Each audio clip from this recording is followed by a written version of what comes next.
Good afternoon, Mr. President, Commander-in-Chief of the Armed Forces, Right Honorable Speaker, my brother Tajuddin Abbas. Permit me to recognize the Chairman of the Nigerian Governors Forum and the Chairman of the APC Governors Forum, all our governors, particularly Mr. Solution and former CBN Governor, the Governor of Anambra State, who must be very happy with what is seen here today, because in his time, they were not able to do it.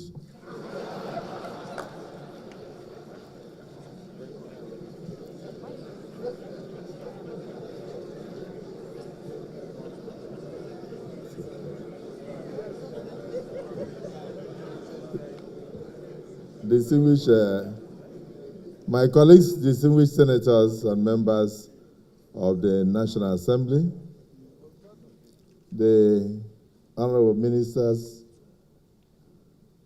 Now, let me first recognize my deputy, Bala Jibrin, and the deputy speaker, Ben Kalu, and of course, Secretary to Government and the Chief of Staff, and the honorable ministers, particularly the Minister of Finance and the Minister of State Finance. Then the poster boy of our administration, Dr. Zach Adedeji.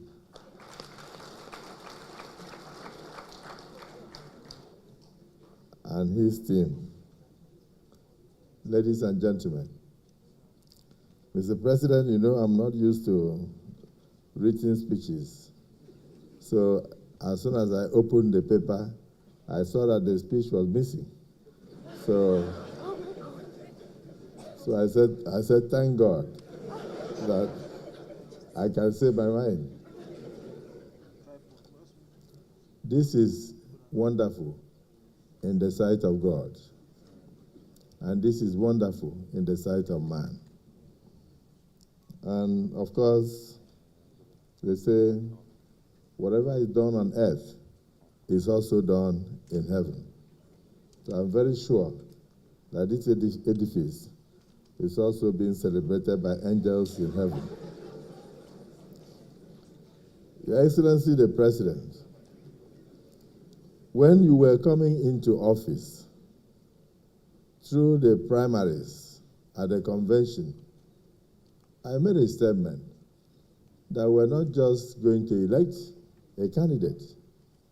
We're going to elect a candidate who had both sight and vision. Sight and vision.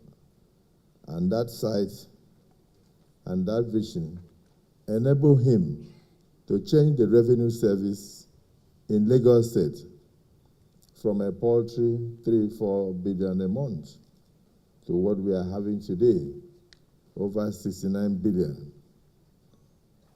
And of course, that you will do the same for Nigeria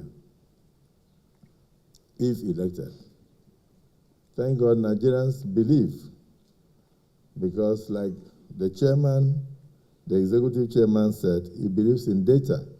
The data in Lagos cannot lie. And so Nigerians believe me, and believe you, and believe all of us, and you are elected. To God be the glory.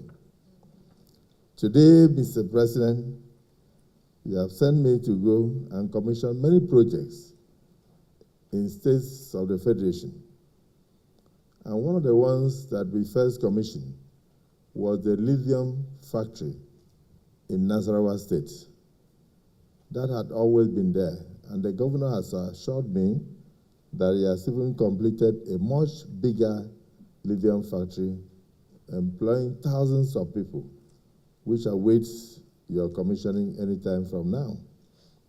The same thing is happening in many subnationals, partnering with the private sector to turn things around. And people have seen those things happening in states. And they have heard the governors consistently praise you that you do not only believe in democracy, that you believe in true federalism. True federalism. That every money that comes into the consolidated revenue fund of the federation as enshrined in our constitution, that you ensure that it is shared to all strata and all sectors of the government in line with the laws prescribed by the National Assembly. And because of that, many states today are not taking loans to pay salaries. They are not taking loans to do projects. I think I'm speaking the minds of the governors, not just of the progressive governors. And so this came as a result of the fact that you do not only possess sight, you also possess vision. I used to pass this place, and I saw the dilapidated structure here. I never knew that it was going to be the structure of NRS. And there are so many others across the country. And we don't know what the structures were meant for until you brought your fiscal engineer, Dr. Zach, and then working with you. Look at what we have here today. I just want Nigerians to use this as a test case of what you have been doing and what you can do for the future. Mr. President, there are countries where you have presidents for only 2 years, and all you hear is bomb blast everywhere. And the presidents are only 2 years old in office.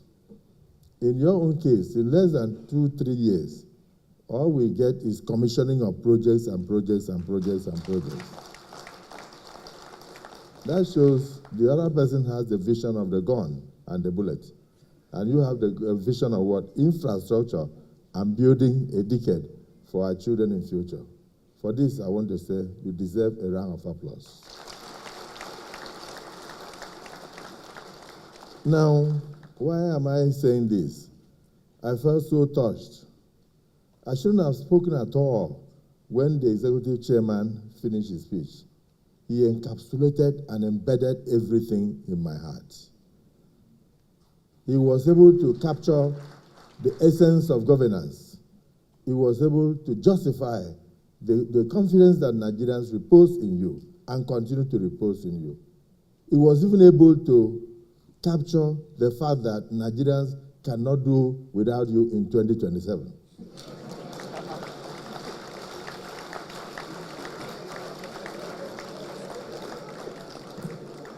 And without saying a word, the executive chairman of NRS was able to say why there is total confusion in all other political parties across the country. And they will come to blame you. If you were not that good, if your vision was not very clear, from day one you said tax, fuel subsidy is gone on your first swearing in, and people carried their hands on their heads. I said, does this man know what he's talking? Entrenched corruption, that Nigeria was spending almost 90% to 93% of every revenue in fuel subsidy. You can't build something on nothing and expect it to stand. There was no money for infrastructure. Nigeria will go and budget 80 to 85% on debt servicing, remaining only 15%, and they expect miracle that government should come and build things like this. You have changed all that. So I sitting down there as Senate President and Chairman of the National Assembly, I cannot be more proud that yes, we contributed to what we are seeing here today. You are seeing insecurity today. It's even increasing because the election is coming. As soon as the election is over, watch out. The first 2 weeks, you will not hear any single bomb blast. Because people are sponsoring it to distract you. They don't know what else to do. They said this man is too good in many areas. If the governors are attracted to him because he's taking very good care of the states. He came in with less than 18 governors. Today he has almost 32 governors under his fold out of 36. So where do we belong? How do you win election when you don't have the structure? No political party today is stable in this country. Then they changed and said, okay, let us attack the people going to do the election. And they brought out a tweet where they said, the chairman of INEC said, victory is sure. But he didn't say victory is sure for APC. He did not say victory is sure for PDP. He just said victory is sure. And the man said that it's manipulated. Nobody wants to hear. But for me, whether manipulated or not, he said victory is sure. He was not chairman of INEC. He was just a mere lecturer. Anybody can support anybody who wishes to. But when you are on a seat, you have to think of all the entire country and all the populace. And that's what you are doing. I want to just let you know, that it's not only in the area of revenue and taxation that you are doing well. The infrastructure in the FCT is not handled by APC. It is handled by the national chairman of a fraction, of a...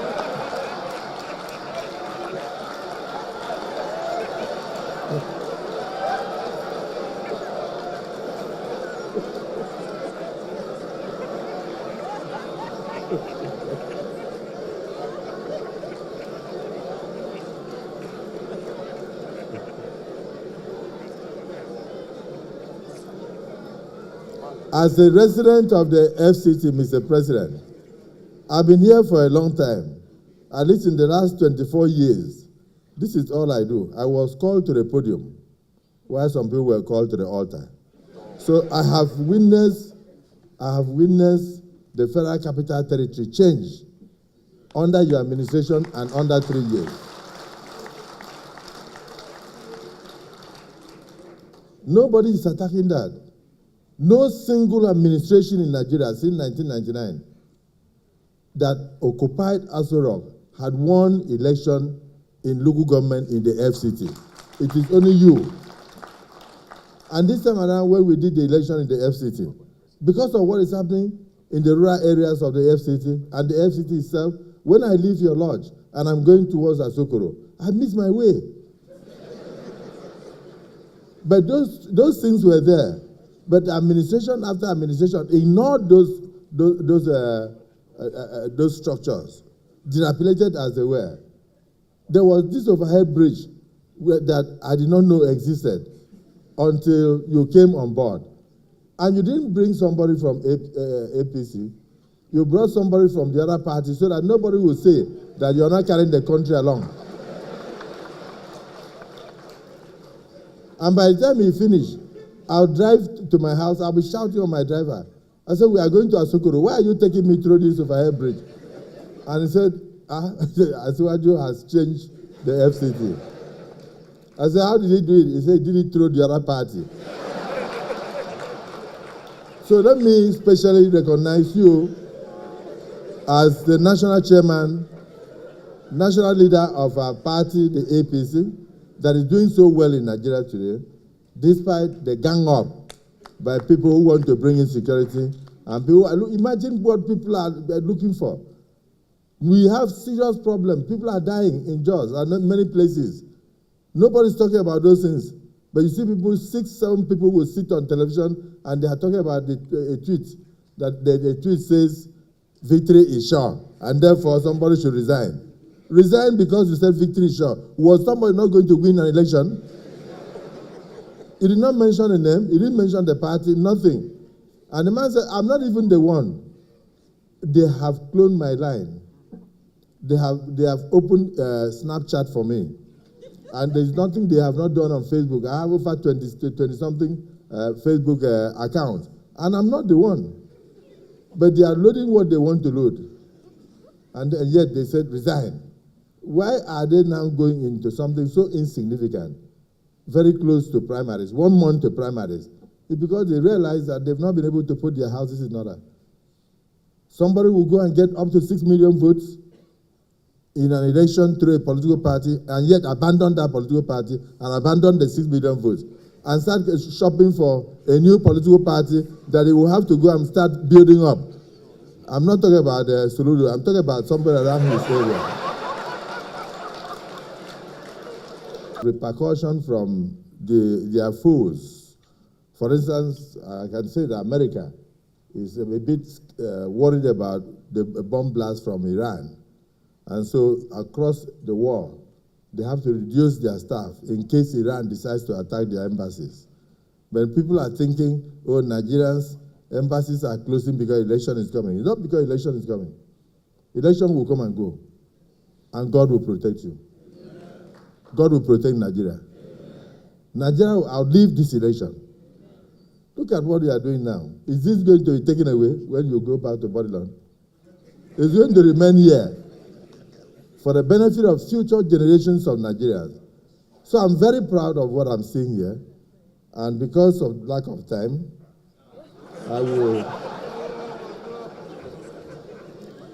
because of lack of time, I will only say that when we started the tax reforms, even a lot of our colleagues here, I don't want to look at a direction of any governor so that it would look as if the governors were not very sure.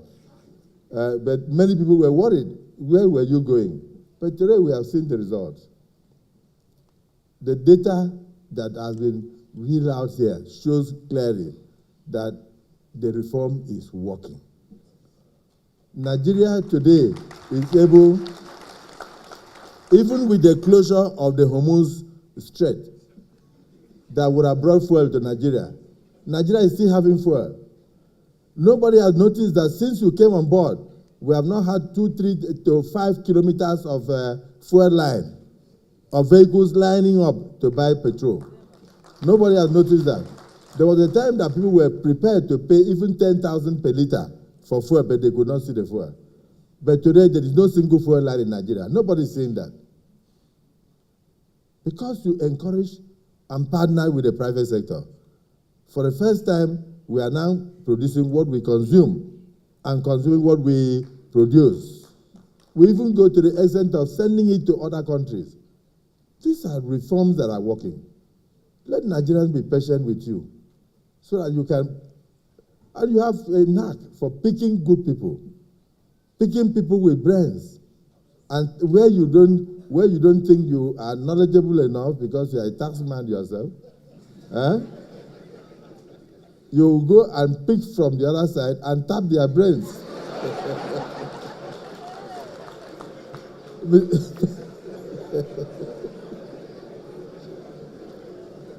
And so, finally, let me say, Mr. President, that sitting there, I was a bit worried. It is we politicians that people used to clap for. I've never heard, even in my Bible, where people love tax collectors. So Zach is the first tax collector that has received the highest ovation. So, Dr. Zach Adedeji, congratulations with your team. I've never seen where they love tax collectors, but see the way they showed love to you. I think this is wonderful. On behalf of the National Assembly, where I'm the Senate President and Chairman, working with my brother and our colleagues, we are very proud of what we are seeing here. We will continue to do our oversight function to make sure that you improve on what you are doing. So I will say that sitting here, we have opened the building to mark a moment in the steady march of our nation towards strength, stability, and self-reliance. I don't intend to make a speech.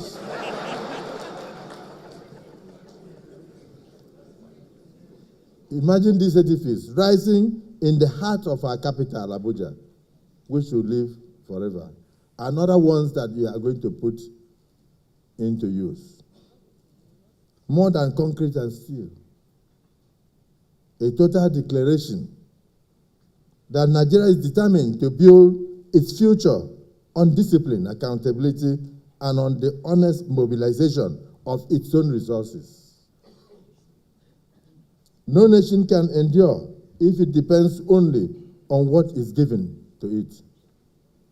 But a nation that harnesses what it earns, manages it wisely, and deploys it faithfully, and at the same time, that nation builds not only prosperity, but also builds dignity, which is what you exemplify. This headquarters of the NRS, therefore, for me, is a major symbol of a new resolve that our revenue system is now modernized, transparent, and equal to the demands of the global community and our future. The National Assembly must continue to stand firmly behind this president and behind this administration and behind your reforms to strengthen fiscal responsibility and ensure that the wealth of this nation works for all the citizens of this country. Institutions like this show character that gives life to structures, shows integrity that gives meaning to authority, and of course, service that gives purpose to power. So let this place not be just a center of administration, of tax administration, but let it be a sanctuary of responsibility, where every action taken here strengthens the trust between the government and the governed. So, distinguished ladies and gentlemen, let us celebrate. There is cause for celebration. And I affirm that, yes, indeed, Nigeria is rising. It's a pledge today that Nigeria will rise by its own effort, not through the effort of foreigners. Nigeria will be sustained by our own discipline and not through those who will dictate to us. Let's strengthen our resolve, not to wait for pittance from outside, but what we can do on our own. And when the years have passed and the baton is handed from Bola Ahmed Tinubu to the next administration, may God guide that administration not to run the country down. Let us not say that you came to open a door that will work only during your administration, but you have opened a chapter that will bring total responsibility to the life of our nation. I get worried when I read that you met numerous debts, including ways and means, of over 33 trillion. Instead of using the money you make on a monthly basis to develop the nation, you are paying ways and means and other debts left behind by generations that Zach was not born. But you have paid well over 26 trillion. And what is left may finish before the first tenure of your administration. Because we believe strongly in the future of Nigeria, we cannot be overburdened by past mistakes and inefficiencies. So we honor you. We honor the chairman of the executive chairman of NRS. We honor all Nigerians with this headquarters today. And we are saying, yes, indeed, Nigeria is set for the purpose of serving Nigerians. In the interest of our people, we stand. In trust for generations to come, we stand. In love, we say, may God bless the Federal Republic of Nigeria. Thank you.